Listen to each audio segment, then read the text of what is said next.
गाय हमारी माता है जी हम 100% चाहते हैं कि गौ हत्या प्रतिबंध कानून पूरे देश में लागू हो। जी करीब करीब 18 राज्यों में तो है ही। जी हमारा प्रयास है कि भारत देश में जैसे अभी आजकल बहुत एक बड़ा अभियान चल रहा है कि गौ माता को विश्व राष्ट्र माता घोषित किया दर्जा जाए दिया जाए। और इसीलिए हम पॉजिटिव एक सकारात्मक विचार के साथ, अभी मैंने कहा कि इनकन्वीनियंट ट्रूथ तो है जी सही है। लेकिन कन्वीनियंट एक्शन करने के लिए गौ रक्षा का जो विभिन्न उपाय है उसमें एक भी गौ माता कत्ल खाने न जाए, इसीलिए तो हम गाय की वैज्ञानिक तरीके से और उद्यमिता के साथ उनकी पर्यावरण क्षेत्र से लेकर के आरोग्य से लेकर के भूमि सुरक्षा और यानी कि पंच महाभूत का एक समन्वय का कैसे संतुलन हो, इसमें जो गाय माता की भूमिका है उनका प्रचार प्रसार, उनका एजुकेशन, सेंसिटाइजेशन,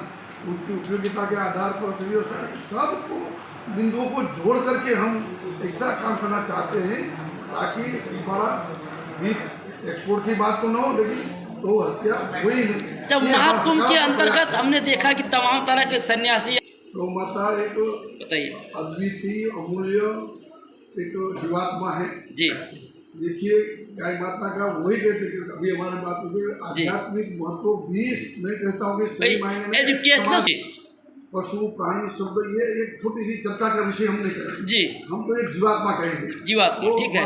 हमारे चिट्टे से लेकर के कोई भी देव हो वो भी सब एक जीवात्मा ही है।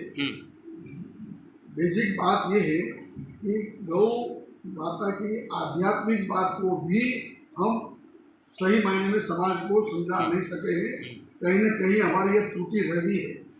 धार्मिक केवल क्रियाकांड में हम कहीं न कहीं फंस गए रह गए, इनके कारण मैं भी मेरी बात करूँ ना, मैं तो गाय माता का दूध केवल एक था कि भाई गाय माता का दूध संपूर्ण आहार है।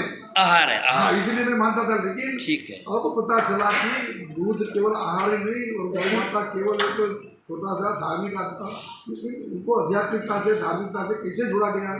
हमारे ऋषि मुनियों ने उनको ऐसा महत्व क्यों दिया, क्योंकि हर की कोई न कोई उन्होंने बताया कि गौ माता के शरीर में उपयोगिता के आधार पर ही हमारे ऋषि मुनियों ने जो देवों को देवताओं को स्थान दिया है, कहीं नहीं कि उनकी गुणवत्ता के आधार पर दिया है, वैसा ही गाय की गुणवत्ता उनकी उपयोगिता के आधार पर उनको ये महत्व दिया है।